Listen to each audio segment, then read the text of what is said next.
Hi friends! Welcome back to the channel where we talk all things books. The good, the bad and the disappointing. That's what it's about today. Grab your favorite drink. I have some coffee, appropriately bitter today. And settle in because we're going to dive into my most disappointing books of 2024. These are some books that I was really hyped for and I really wanted to enjoy them and I just didn't. Most of them left me feeling empty and others just right out frustrated. But of course, that's just my opinion. And if you loved any of these books, that's amazing. Let's chat about them in the comments because I'd really love to hear your thoughts on them. Let's go! My coffee already is cold, but the book is titled Before the Coffee Gets Cold.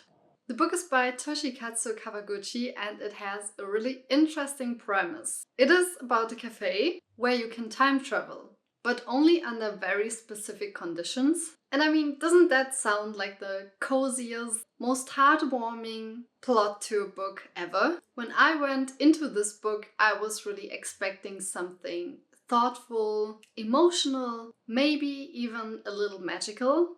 And it definitely has these components, but for some reason it just didn't click with me. It just didn't really touch me in any way. The story follows a handful of characters who come to visit this cafe to revisit certain moments in their past. But there are so many rules to this time traveling that are just explained over and over that I honestly got bored while I was reading it. I just didn't care for most of the characters and they kind of felt a bit exchangeable. It didn't feel like it was necessary that we were hearing these character stories. And I was just really waiting for the emotional payoff, but it just never really came.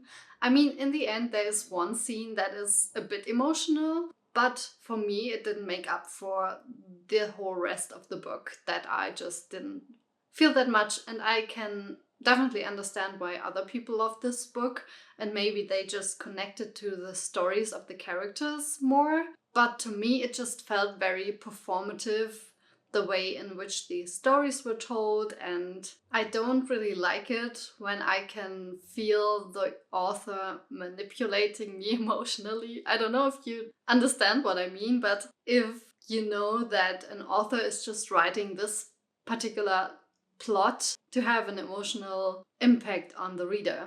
And of course, that's the case with most plots, but in this I just felt it was so obvious. And again, that probably came down to the fact that the characters just felt a bit flat to me and the writing style didn't really draw me in either. It kind of felt like being on the outside of a window, looking in and watching somebody else's life play out in front of you, but not being invited in. But maybe I also missed something really big here. Let me know if you've read this book and if you've had a really different experience. But for me, this one was just meh. It wasn't a bad book, but it wasn't really good either. Next up is The Lies of Locke Lamora. And I know that somebody is going to watch this video and be like, no way she's saying this book was disappointing. And it does hurt a little bit because a person that is really close to me recommended this book to me and I just didn't enjoy it and it was so uncomfortable to say that and to be like,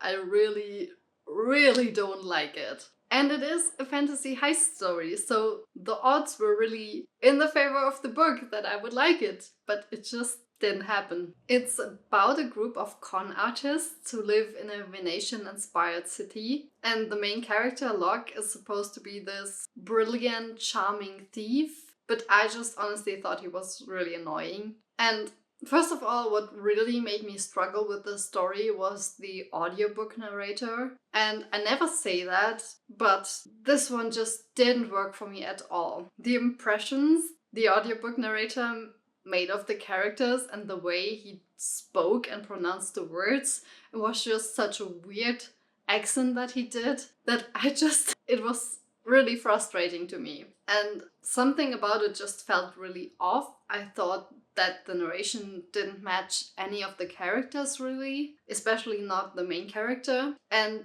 that made me feel really disconnected from the story. So if I had read this as a physical book, maybe it would have been better, but it wasn't my only complaint, so probably not. Because honestly, the story didn't hook me either. The world building was rich, sure, but somehow the storyline didn't feel coherent to me. It just got bogged down in all of these details. We were going back and forth between past and present, and I think the timeline in the past was really supposed to make you connect with the main character, but it kind of did the opposite for me. It made me like the main character even less. And I just kept waiting for the story to pick up and for something to happen that would make me like Locke and his crew, but it just never really happened in the end. And I know this is a really beloved book in the fantasy community, so I am really sad that I didn't enjoy this as much,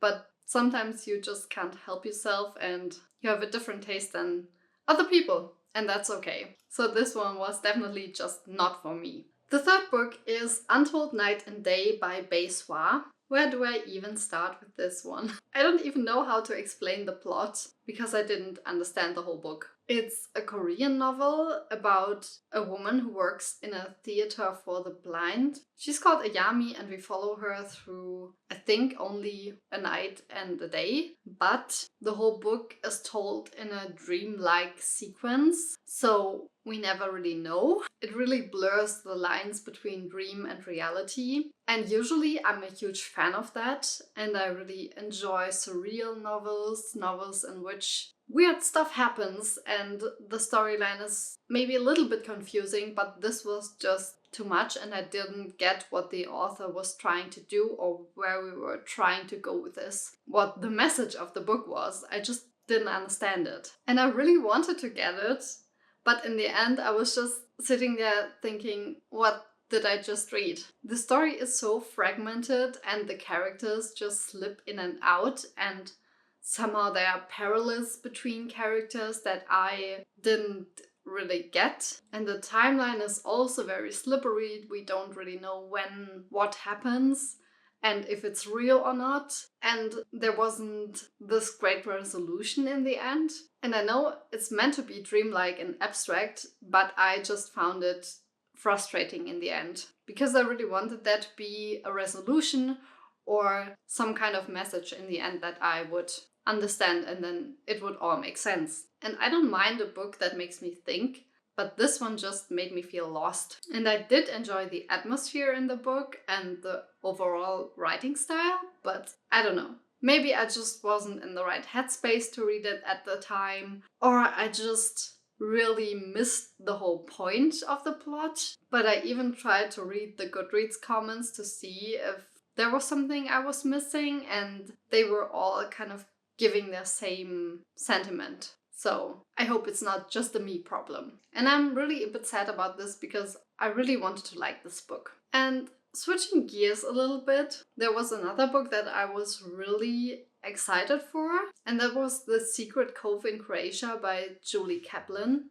And Julie Kaplan's romantic escape series is one of my favorite series in the romance genre because it's always such a feel-good series that I never have to think about if I will enjoy a book or not. They are all just so heartwarming and cozy and give you all these good feels. But this one did the exact opposite, and I was so mad about that. And it just felt like somebody totally different wrote this book. I just didn't understand what happened here. I thought this was going to be the perfect light read for the summer, but I was wrong. This book takes place on a boat and our main character is working there as an employee, and then there's a group of people who rented the boat and they are staying on there. And our main character falls for one of the guys who's staying on the boat, who she also has a different connection with, but that doesn't even matter.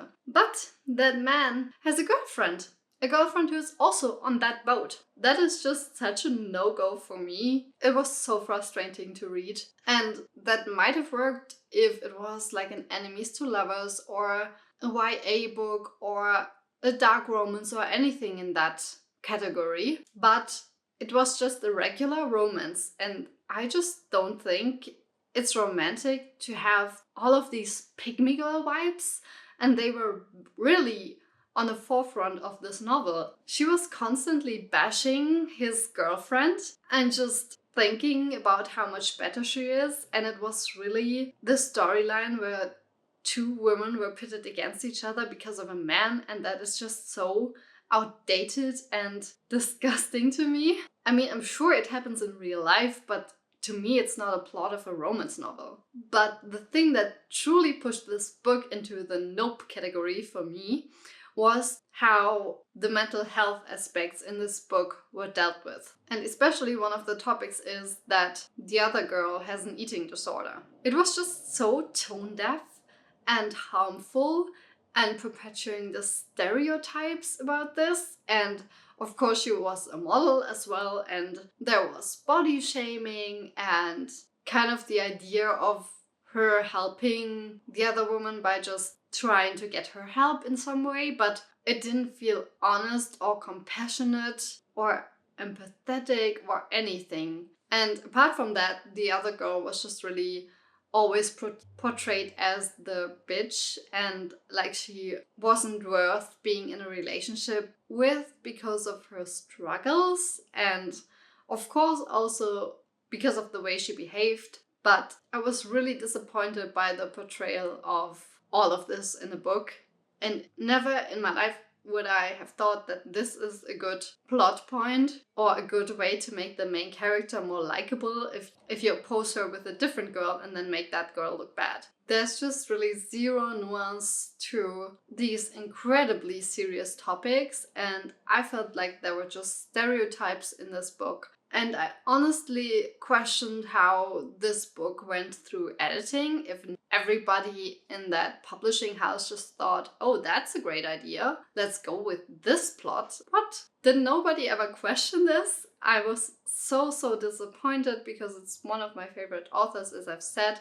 All of the other books in the series are so heartwarming and cozy and make you feel good, and that just didn't do that at all. And I went into this expecting this sweet, escapist romance, but instead it really felt like a cringe-worthy soap opera with too many weird plot points. Apart from that one, we also had some other plot points that were just plain unbelievable and overly dramatic for no reason whatsoever. And then these problematic undertones were added to it. And for me, this one was just a hard pass. I think I gave it 1 star. Last but not least, we have The Pumpkin Spice Cafe by Laurie Gilmore. I read this one for a reading vlog recently, for a fall reading vlog, and this one wasn't nearly as bad as the one I just talked about before. I just wanted to make that clear. But I was just going into this book so sure that it was going to be a highlight because of all of the buzz around it, and